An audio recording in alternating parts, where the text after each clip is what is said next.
10절에서 우리 17절까지의 말씀입니다.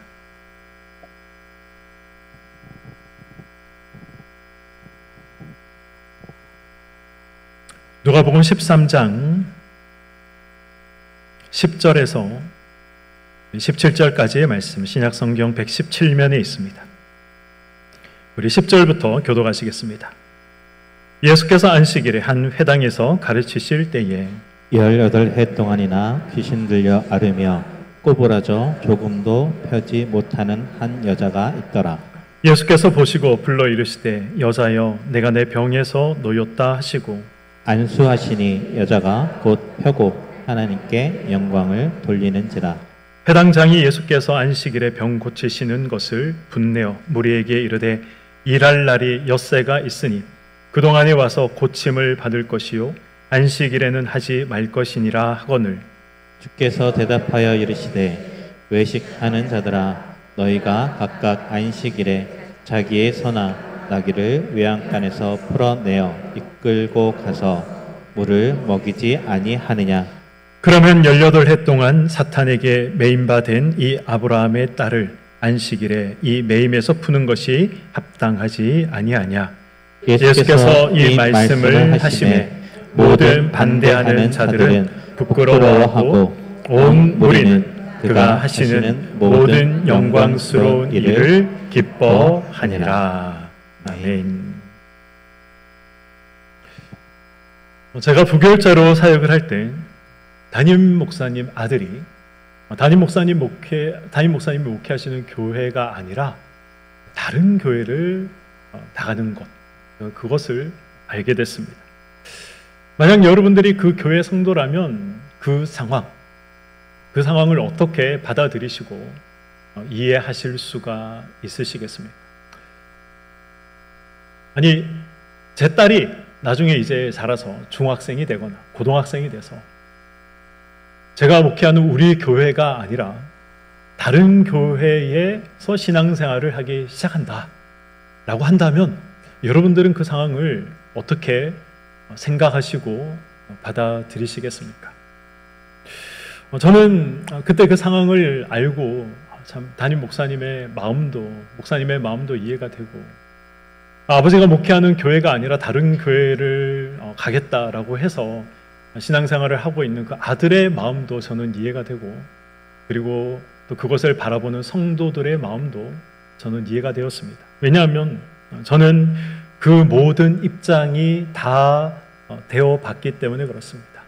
목사로서 저는 그 입장을 이해할 수 있고 한평생 목사의 아들로 제가 살아왔기 때문에 또 그 아들의 입장도 저는 이해할 수 있습니다. 저는 또한 사역을 하기 전에는 평신도였기 때문에 저는 평신도로서 그러한 상황을 바라보는 성도들의 마음 역시 저는 이해할 수 있었습니다. 저도 목사의 아들로 자라면서 아버지가 목회하시는 교회, 그 교회에 다니기 싫다라는 마음, 다른 교회를 다니고 싶다라는 마음, 저라고 왜 없었겠습니까? 저도 수없이 그런 생각들을 많이 했었습니다. 아버지가 목회하는 교회가 아니라 나도 다른 교회를 좀 나가고 싶다. 아버지가 목회하는 교회에서 눈치 보면서 신앙생활하는 것이 아니라 좀 다른 교회에서 내가 마음껏 신앙생활하고 싶다. 이런 마음 저도 가지고 있었고 그리고 그런 생각들이 종종 제 마음 가운데 찾아 들어왔습니다. 할머니가 제게 늘 그런 말씀을 하셨습니다. 반말도 성도가 듣고 낱말도 성도가 듣는다. 왜냐하면 늘 사택이 교회 안에 있었기 때문에 그래서 늘 말조심하라는 것이죠. 말조심해라. 성도들은 저만 보면 목사 아들이 어쩌고 저쩌고 목사 아들은 이래야 된다. 목사 아들은 저래야 된다. 성경 그 어디에도 그런 내용들이 전혀 없는데 목사 아들에 대해서 이러쿵 저러쿵 나름대로의 기준을 가지고 목사 아들은 이래야 된다. 저래야 된다. 그러한 규정들, 규칙들 그러한 것들을 어릴 때부터 저한테 계속해서 끊임없이 이야기를 하는 것입니다. 그러니 아버지가 목회하시는 교회에서 신앙생활 하는 거 힘들 수밖에 없고 제 신앙생활 자체가 주눅들 수밖에 없는 것이죠. 하나님 앞에서 나, 신건웅이라는 나라는 존재는 없고 목사 아들이라는 이 명찰만, 이름표만 달고 그런 존재하는 그런 사람처럼 저는 느껴졌습니다. 아마 제가 사역했던 교회 목사님 아들도 그런 마음, 그런 괴로운 마음 때문에 교회를 아버지가 목회하는 교회가 아니라 다른 교회에 나가기 시작한 것은 아니었을까. 전 그 마음이 충분히 이해가 됐습니다. 그리고 그것을 이야기한다는 것 자체도, 아버지에게 다른 교회 가겠습니다 라고 이야기하는 것 자체도 쉽지 않았을 뿐만 아니라 목사님이신 아버지도 그것을 허락하는 건 역시 쉽지 않은 결정이었을 것입니다.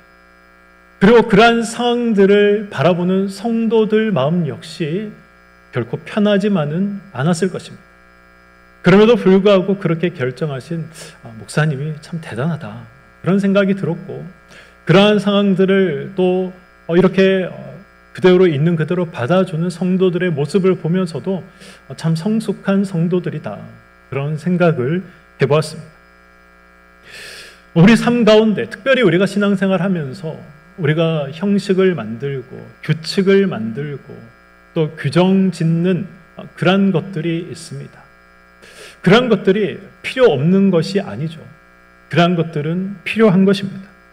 만약 그러한 것들이 필요 없는 것이다, 그러한 형식과 규칙과 규율들이 필요 없는 것이다 라고 한다면 하나님께서 우리에게 율법 자체를 주시지 않았을 것입니다. 그러나 하나님도 우리에게 율법을 주셨습니다. 그런데 문제는 무엇입니까? 이 율법의 참된 의미가 무엇이냐? 이 율법의 참된 의미를 모르기 때문에 갈등이 생기는 것이고, 이 율법의 참된 의미를 모르기 때문에 서로가 서로를 얽어매는 그러한 일들이 교회 내에 종종 빈번하게 발생한다는 것이죠. 하나님께서 우리를 진리를 주시고 자유롭게 하신다는데 왜 교회는 왜 교회의 전통과 규칙과 이런 규정들은 나의 신앙생활을 이렇게 힘들게 하는가? 이런 고민들을 아마 우리는 한두 번 정도 다들 해보셨으리라 생각합니다. 오늘 본문에 등장하는 논쟁, 안식일 논쟁이죠. 이 안식일 논쟁은 바로 이런 부분에 대해서 아주 선명하게 우리에게 말씀하고 있는 것이고, 극명하게 이러한 부분들을 드러내고 있는 것입니다. 예수님께서 안식일에 회당에서 말씀을 가르치고 계셨습니다. 그런데 그 자리에, 예수님께서 안식일에 회당에서 말씀을 가르치는 그 자리에 누가 앉아 있었습니까? 오늘 본문 11절의 말씀입니다. 18해 동안이나 귀신 들려 앓으며 꼬부라져 조금도 펴지 못하는 한 여자가 있더라. 28년 동안 병마에 시달리고 있던 한 여인이 예수님이 말씀을 가르치시는 그 회당 안에 함께 자리하고 있었던 것입니다. 성경은 이 여인의 질병을 설명하기를 이렇게 말씀하고 있죠. 꼬부라져 조금도 펴지 못했다라고 말씀하고 있습니다. 꼬부라졌다라는 것은 어떤 일시적인 어떤 아픔과 어려움 때문에 몸이 꼬부라졌다는 것이 아니라 영구적으로 몸에 이상이 생겼다, 몸이 구부러졌다, 그런 의미입니다. 오랜 세월 완전히 굳어버린 상태를 말하는 것이죠. 성경은 이 병의 원인이 무엇이다라고 말씀하고 있습니까? 11절 말씀을 다시 보시면 귀신 들려 앓으며 라고 말씀하고 있습니다. 귀신이 들렸다. 이 말씀의 이 원어적인 의미는 사탄에게 매였다라는 말입니다. 사탄에게 매였다. 앓으며라는 말은 연약하다라는 것이죠. 이 두 말을 합치면 어떤 의미가 되는 것입니까? 사탄에게 매여, 사탄에게 묶여 연약해졌다, 연약한 존재가 되었다, 이런 의미가 되는 것입니다. 누가의 직업이 무엇입니까? 누가는 우리가 아는 것처럼 누가는 의사였습니다. 의사라는 이 직업은, 이 의사는 어떤 사람들입니까? 어떤 이 질병에 대해서 객관적인 사실을 가지고 원인을 파악하고 그리고 그에 합당한 처방을 내리는 사람이 의사이지 않습니까? 그런데 의사인 누가가 지금 이 병을 어떻게 이야기하고 있습니까? 육체의 연약함. 이 육체의 질병은 육체의 문제만이 아니라 영혼의 문제와 연결되어 있는 것이다 라고 말씀하고 있는 것입니다. 이 여인의 모습은 사실 저와 여러분의 모습이고 이 여인의 모습은 모든 사람들의 모습입니다. 구부러져 펴지 못했다. 이것은 사탄의 왜곡에 의해서 거짓에 묶이고 죄에 묶여서 더 이상 구부러져 하나님을 온전히 바라볼 수 없는 모든 인간들을 말씀하고 있는 상징적인 표현인 것이죠. 사망과 약함에 묶여있는 인간의 모습을 상징적으로 표현하고 있는 것입니다. 그래서 모든 인간들의 모습, 사탄에 묶이고 매여 있는, 그래서 연약해져 버린 모든 인간들의 모습을 말씀하고 있는 것입니다. 예수님이 이 여인을 보시고 어떻게 하십니까? 치료해 주시죠. 18년 동안 아무도 고치지 못하는 그런 병이었습니다. 오랜 세월 동안 완전히 굽어버린, 그래서 누구도 손을 쓸 수 없는 병이었지만, 그러나 예수님은 말 한마디로 그 모든 것들을 치료하셨습니다. 기적이 일어난 것이죠. 제가 오늘 본문을 읽으면서 예수님께서 행하신 이 기적보다 더 놀란 사실, 더 저를 놀라게 한 사실이 있습니다. 그것이 무엇인지 아십니까? 바로 예수님을 향한 해당장의 반응입니다. 예수님의 치유 사건에 해당장이 어떻게 반응합니까? 예수님을 향해서 분을 내기 시작하죠. 예수님을 향해서 화를 내기 시작합니다. 이유가 무엇입니까? 안식일에 일을 했다는 것입니다. 안식일에 병을 고치는 일을 했다. 그것 때문에 지금 해당장이 노발대발하고 있는 것입니다. 아니, 어떻게 안식일을 범할 수 있느냐? 아니, 어떻게 안식일에 일을 할 수 있느냐? 이렇게 화를 내면서 예수님을 향해서 꾸짖고 있는 것입니다. 호통치고 있는 것입니다. 저는 바로 이 모습이 더 놀랍습니다. 일반적이고 정상적인 사람이라면 어떤 부분에 놀라야 하는 것입니까? 18년 동안 누구도 고치지 못한 것을 말씀 한 번으로 고친 예수님. 그 예수님에 대해서, 기적에 대해서 놀라야 하지 않겠습니까? 그런데 그 부분은 전혀 보이지 않고 안식일에 일을 했다, 안식일을 범했다, 거기에 대해서 지금 놀라고 호통치고 있는 것입니다. 저는 이 회당장의 이런 모습이 예수님의 기적보다 더 놀랍다, 그런 생각을 해봅니다. 분을 내고 있는 회당장에게 예수님께서 어떻게 말씀하십니까? 15절과 16절의 말씀입니다. 주께서 대답하여 이르시되 외식하는 자들아, 너희가 각각 안식일에 자기의 소나 나귀를 외양간에서 풀어내어 이끌고 가서 물을 먹이지 아니하느냐? 그러면 18해 동안 사탄에게 매인 바 된 이 아브라함의 딸을 안식일에 이 매임에서 푸는 것이 합당하지 아니하냐? 예수님께서 어떤 말씀을 하고 계십니까? 아니, 너희들도 외양간에 있는 소와 나귀들을 물을 먹이기 위해서 안식일에도 그것을 풀어 물을 먹이지 않느냐? 하물며 이 안식일에 사탄에게 매여 있는 이 여인을 풀어 고치는 이 일이 어찌 안식일에 하지 못할 일이라고 말할 수 있느냐? 합당치 못한 일이라고 말할 수 있느냐? 라고 지금 이 회당장에게 예수님이 반문하고 계신 것입니다. 이 사건은 무엇과 무엇이 충돌하고 있는 것입니까? 이 사건은 예수님이 이 땅에 오신 목적, 그리고 율법이 충돌하고 있는 것처럼 보입니다. 율법의 핵심이 무엇입니까? 우리가 생각하는 율법은, 머릿속에 율법하면 나쁜 것, 우리를 억압하는 것, 필요 없는 것, 그렇게 우리가 이제 율법을 생각하지 않습니까? 그런데 율법의 핵심은 그것이 아니죠.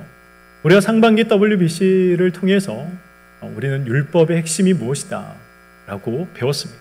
십계명의 핵심이 무엇입니까? 1에서 4계명은 하나님과 관련된 계명이죠. 그리고 핵심은 하나님을 사랑하라라는 것입니다. 5에서 10계명은 무엇입니까? 인간과 관련되어 있는 계명이죠. 핵심은 무엇입니까? 인간을 사랑하라라는 것입니다. 그래서 10계명, 하나님이 주신 율법의 핵심이 10계명에 다 담겨 있고 그 10계명을 또 이 핵심을 짜내면 하나님을 사랑하는 것, 이웃을 사랑하는 것, 그것이 10계명의 핵심입니다. 율법의 핵심이죠. 이 사실을 구약에서만 말씀하시는 것이 아니라 예수님께서도 마태복음 22장 37절 이하의 이 사실을 말씀하십니다. 예수님께서 어떻게 말씀하십니까? 예수님도 내 마음을 다하고 뜻을 다하고 목숨을 다하여 주 너의 하나님을 사랑하라. 이것이 크고 약속이 있는 첫 계명이다라고 예수님이 말씀을 하십니다. 그리고 또 어떻게 말씀하십니까? 그리고 그와 같이 내 이웃을 내 몸과 같이 사랑하라 라고 말씀하십니다. 구약에서도 신약에서도 하나님도 예수님도 율법의 핵심이 뭐냐? 그것은 사랑이다라고 말씀하고 있는 것입니다. 율법이라는 것은 형식이죠. 형식은 무엇입니까? 그릇과 같은 것입니다. 그릇의 용도는 무엇입니까? 그릇의 용도는 무언가를 안전하게 담아내는 것, 보관하는 것, 그것이 그릇의 용도가 아니겠습니까? 그렇다면 율법이라는 형식, 이 율법이라는 그릇, 그것이 담아내고 있어야 하는 것은 무엇입니까? 율법이라는 그릇이 담고 있어야 하는 것은 사랑이라는 것입니다. 이 사실을 구약에서도 말씀하고 있고 이 사실을 신약에서도 예수님도 말씀하고 있는 것입니다. 우리는 율법을 어떻게 이해합니까? 앞에서 말씀드린 것처럼 부정적인 것으로 이해하고 소극적인 것으로 이해하지만 그러나 예수님은 굉장히 긍정적인 것으로 그리고 적극적으로 우리가 행해야 할 것으로 말씀하고 있는 것이죠. 이유가 무엇입니까? 형식이라는 이 그릇이 없으면 내용을 안전하게 담아낼 수 없기 때문에 그렇습니다. 그런데 정말 중요한 사실, 그리고 또 한편으로는 정말 무서운 사실이 무엇인지 아십니까? 내용물이 없어도 그릇만 존재할 수 있다는 것이죠. 그릇 안에 담을 것이 없어도 우리가 집에 가서 찬장 열어보시면 그릇이 종류대로 다 있지 않습니까? 아무것도 담겨 있지 않지만 수많은 그릇들이 존재할 수 있다는 것입니다. 빈 그릇만 언제든지 존재할 수 있다는 것이죠. 바로 이 사실, 이 부분이 저와 여러분들이 경계하고 조심해야 할 내용인 것입니다. 율법이라는 그릇, 형식이라는 그릇이 무엇을 담기 위해서 필요한 것인가? 이 사실을 우리가 놓치지 않아야 됩니다. 이 사실을 놓치면 밥 없는 밥그릇만 가지고 있게 되는 것이죠. 막상 이제 숟가락을 들고 밥을 먹으려고 하는데 밥그릇 안에 밥이 없는 겁니다. 빈 그릇만 놓여 있는 것이죠. 줄이게 되는 것이고 그리고 아사자가 속출하게 되는 것입니다. 이것이 율법주의인 것이죠. 이 율법주의가 예수님을 죽였습니다. 이 율법주의가 이스라엘을 2000년 전 이 땅에서 사라지게 만들었습니다. 이 율법주의 때문에 예수님 당시에도 많은 이들이 죽어나갔고 이 율법주의 때문에 오늘날에도 많은 그리스도인들이 또 많은 사람들이 죽어나가고 있다는 사실을 우리는 기억해야 하는 것입니다. 교회의 생명과 교회의 능력은 무엇입니까? 사랑이다 라고 제가 지난 주일 오후 예배 시간에 한번 말씀드린 적이 있습니다. 사랑을 잃은 교회는 본질을 잃은 교회고 사랑을 잃은 교회는 능력을 잃은 교회입니다. 그러므로 예수님께서 계시록을 보시면 에베소 교회를 향해서 예수님이 책망하시는데 무엇을 책망하십니까? 계시록 2장 4절과 5절의 말씀입니다. 그러나 너를 책망할 것이 있나니 너의 무엇을 버렸다라고 말씀하십니까? 너의 첫 사랑, 처음 사랑을 버렸다라고 말씀하십니다. 이어지는 5절을 보시면, 우리 화면을 성경 구절 준비 안 됐나요? 5절을 보시면 그러므로 어디서 떨어졌는지를 생각하고 회개하여 처음 행위를 가지라.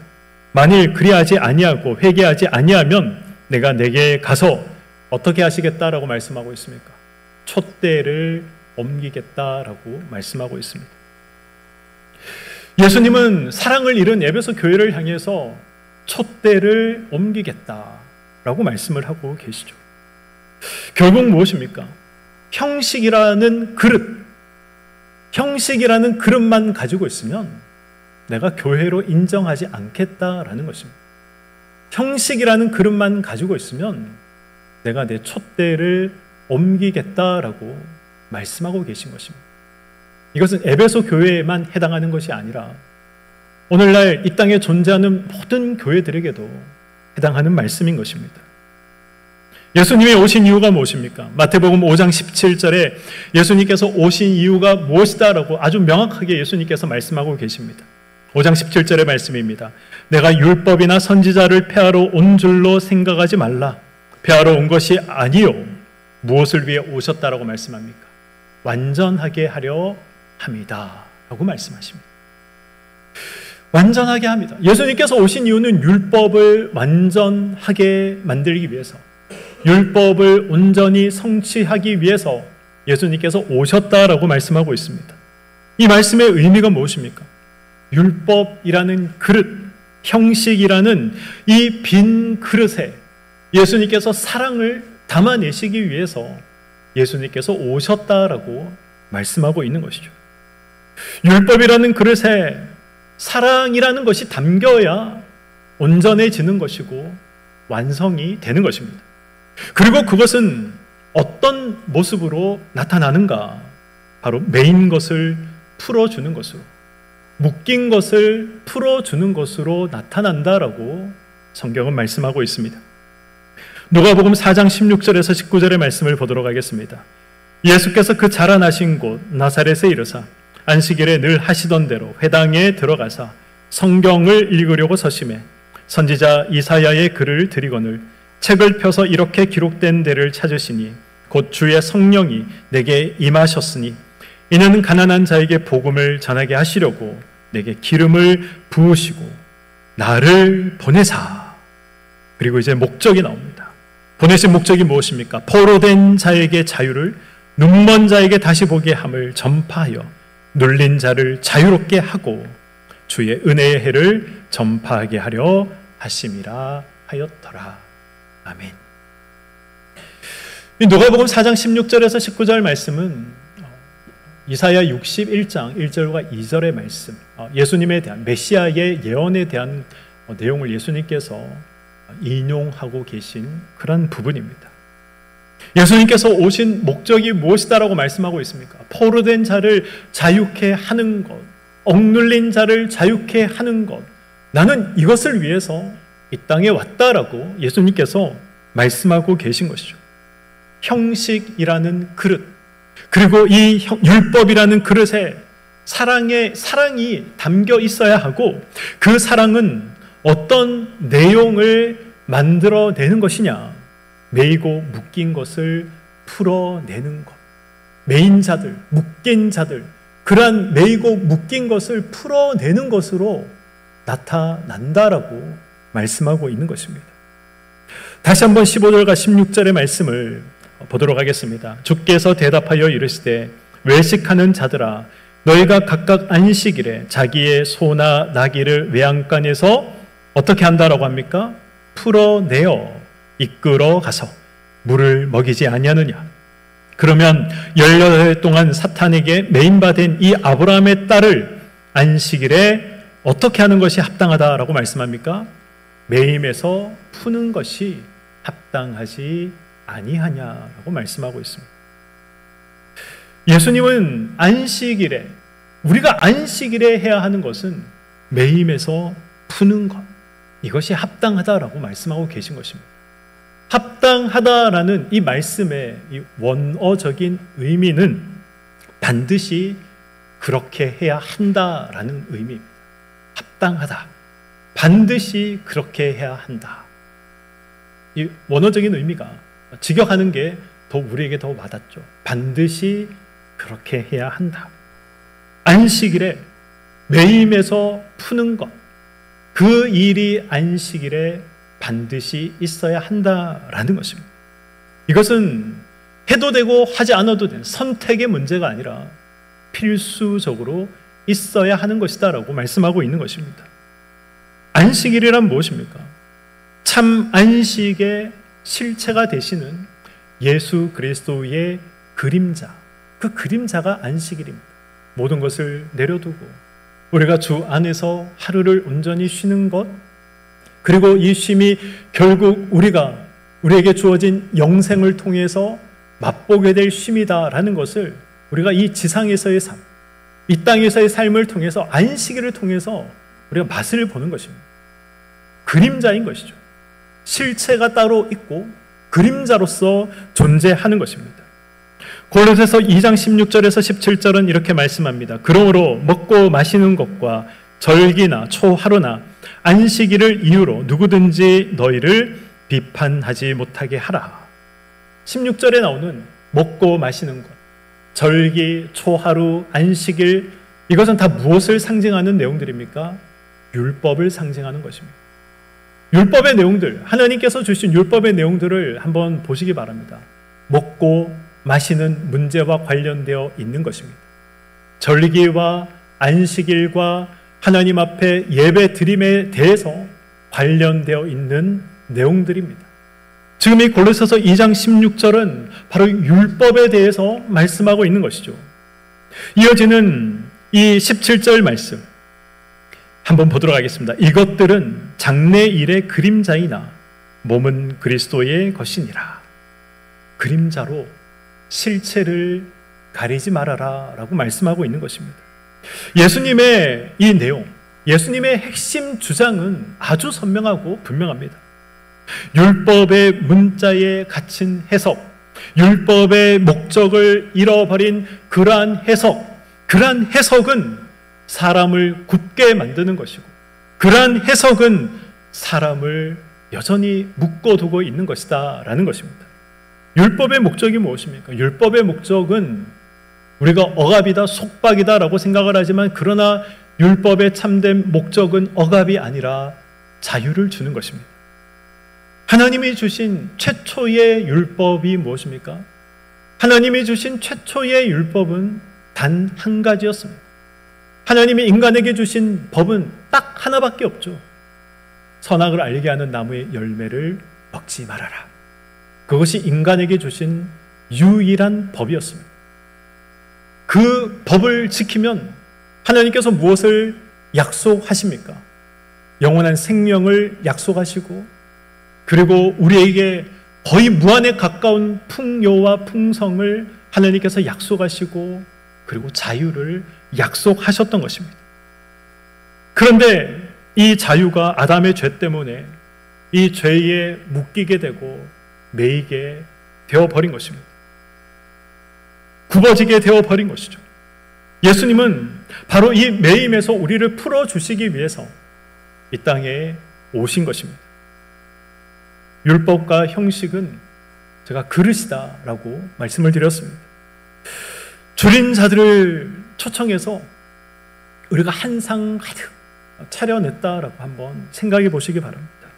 그 상 위에는 아주 깨끗하게 잘 관리된 그릇들, 아주 귀한 그릇들, 아름다운 그릇들이 가득했습니다. 그런데 그릇만 있고 그릇 안에 있어야 할 음식이 전혀 없다면, 빈 그릇만 있다면 초대받은 사람들이 어떻게 반응하겠습니까? 줄인 배를 움켜잡고 온 사람들이 어떻게 반응하겠습니까? 실망하고 돌아갈 수밖에 없는 것이죠. 낙심하고 돌아갈 수밖에 없는 것입니다. 형식과 율법이 중요하지 않다. 제가 지금 그 말씀을 드리는 것이 아닙니다. 그릇이 있어야 음식을 담아낼 수 있습니다. 형식과 율법이 있어야 안전하게 담아낼 수 있습니다. 중요한 것은 그릇이 그릇으로서 가치가 있고 쓸모 있기 위해서는 그릇 안에 담아내야 할 것이 있어야 한다라는 것입니다. 그 담아내야 하는 것이 무엇입니까? 사랑이다라는 것이죠. 그 사랑은 무엇입니까? 매인 것을 풀어주는 것입니다. 억누르고 억압하는 것이 아니라 매여 있는 것을 풀어주는 것, 그것이 사랑의 내용이다. 사랑의 핵심이다. 우리가 가지고 있는 율법에 바로 이 내용을 담아야 한다라고 성경은, 예수님은 말씀하고 있는 것입니다. 빈 그릇으로 줄인 자의 배를 채워줄 수 없듯이 형식과 율법만 우리가 강조한다면 배고픈 영혼을 채워줄 수 없습니다. 빈 그릇으로 굶어 죽어가는 자들을 살려낼 수 없는 것처럼 형식과 율법만 강조해서는 죽어가는 영혼을 도무지 살려낼 수 없는 것입니다. 매인 것이 풀리는 역사, 굽은 것이 펴지는 역사, 이 역사는 율법과 형식만 가지고는 일어나지 않는다라는 것을 기억하시기 바랍니다. 우리에게 주어진 자유는 묶기 위한 자유가 아닙니다. 누군가를 묶기 위해서 억압하기 위한 그런 자유가 아닙니다. 그것을 위해서 저와 여러분에게 자유를 주신 것이 아닙니다. 저와 여러분들에게 허락된 자유는 묶여 있는 자들을 풀어내기 위해서, 나를 묶어 있는 것들을 풀어내기 위해서, 그것을 위해서 예수님께서 저와 여러분들에게 자유를 허락해 주신 것입니다. 이 자유를 목적에 맞게 사용하면 어떤 일들이 일어납니까? 오늘 본문 17절 말씀입니다. 예수께서 이 말씀을 하심에 모든 반대하는 자들은 부끄러워하고, 그리고 또 어떤 일이 일어났다라고 말씀하고 있습니까? 온 무리는 그가 하시는 모든 영광스러운 일을 기뻐하니라. 아멘. 대적들은 수치를 당했습니다. 여인은 매임에서 노임을 받게 되었던 것이죠. 이 노임은 치유를 넘어서는 이 존엄의 회복이었습니다. 16절을 보시면 예수님은 이 여인을 향해서 어떻게 말씀하십니까? 누구의 딸이다라고 말씀하십니까? 아브라함의 딸이다라고 말씀하십니다. 아브라함의 딸이다. 무슨 의미입니까? 하나님의 자녀다라는 것이고, 하나님의 형상으로서 그 존엄성을 회복했다라는 의미가 여기에 담겨져 있는 것입니다. 그리고 그 자리에 있던 모든 사람들은 어떻게 합니까? 하나님께 영광을 올려드리고 기뻐했습니다. 이것이 저와 여러분에게 주어진 자유를 하나님의 권위 안에서 사용할 때 나타나고 드러나고 우리가 누릴 수 있는 기쁨이고 내용이다라는 것입니다. 대적들은 수치를 당하는 것, 저와 여러분들은 하나님의 형상을 닮은 자로서 우리의 존엄성이 회복되는 것, 그리고 이것을 지켜보는 모든 사람들이 함께 기뻐하고 즐거워하고 하나님께 영광을 올려드리는 것, 참 자유. 우리에게 허락되신 이 자유를 묶인 자를 풀 때 사용하면 일어나는 일들이다라고 말씀하고 있는 것입니다. 형식이라는 것은 목적을 위해 존재합니다. 그리고 그 목적은 무엇입니까? 묶인 것을 푸는 것입니다. 묶여 있는 것, 매여 있는 것, 그것을 푸는 것, 그것이 목적인 것이죠. 그러므로 이 형식과 규정, 누군가를 그것으로 인해서 굳게 만들고, 그리고 누군가를 억압하게 되고 매게 만든다면 그것은 돌아볼 필요가 있는 것입니다.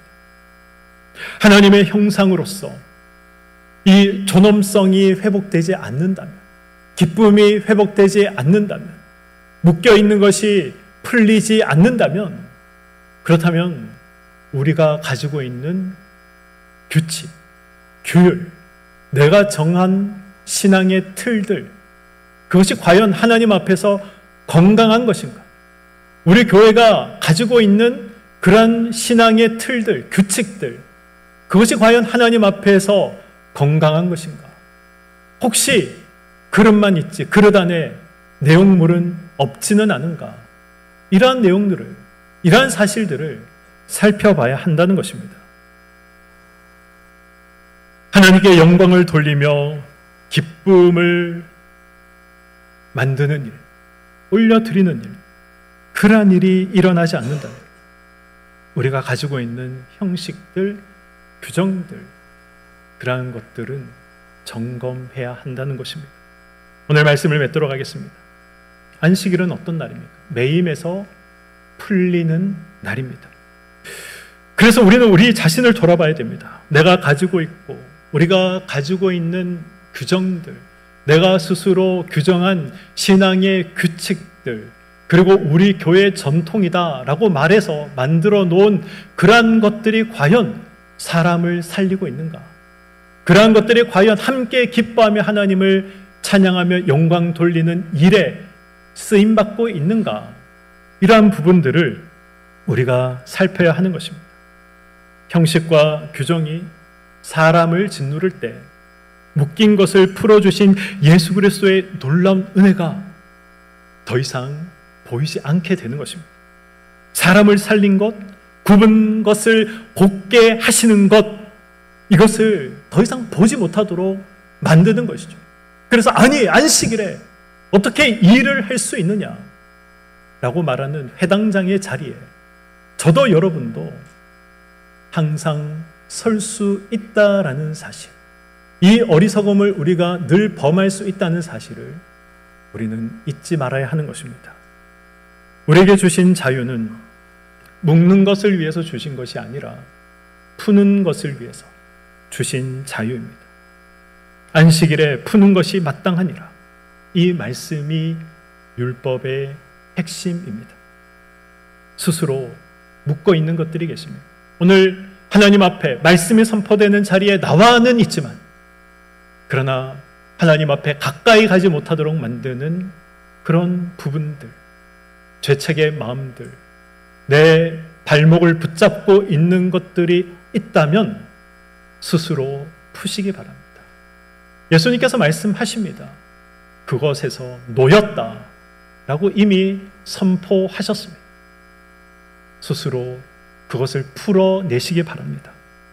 하나님을 보지 못하도록 굳게 만드는 것들, 하나님을 가까이 하지 못하도록 만드는 것들, 너는 놓였다라는 이 말씀을 기억하시고 스스로 풀고 하나님을 가까이 하시고, 또한 다른 사람을 묶고 있는 것들, 혹은 내가 다른 사람을 묶고 있는 것이 있다면 그것을 풀고 함께 하나님 앞에 나와서 기뻐하시고 영광을 돌리시는 저와 여러분이 되시기를 소망합니다. 율법은 자유를 위한 하나님의 질서입니다. 사랑을 담아낼 때, 그리고 이 율법은 온전해지는 것이고 완전해지는 것이고 힘을 얻게 되는 것입니다. 그러므로 우리의 예배와 우리의 전통과 우리의 결정이 누군가를 묶는 그런 교회가 아니라 누군가를 푸는 교회, 누군가를 묶는 성도가 아니라 누군가를 매임에서 자유롭게 하는, 풀어내는 성도들의 삶, 그러한 삶을 살아내시는, 그래서 우리 모두가 함께 하나님 앞에 기뻐하며 영광을 올려드리는, 대적의 수치를 느끼는 이러한 놀라운 은혜의 역사들이 저와 여러분의 삶 가운데, 우리 교회 가운데 일어나기를 주님의 이름으로 간절히 축원드립니다. 아멘.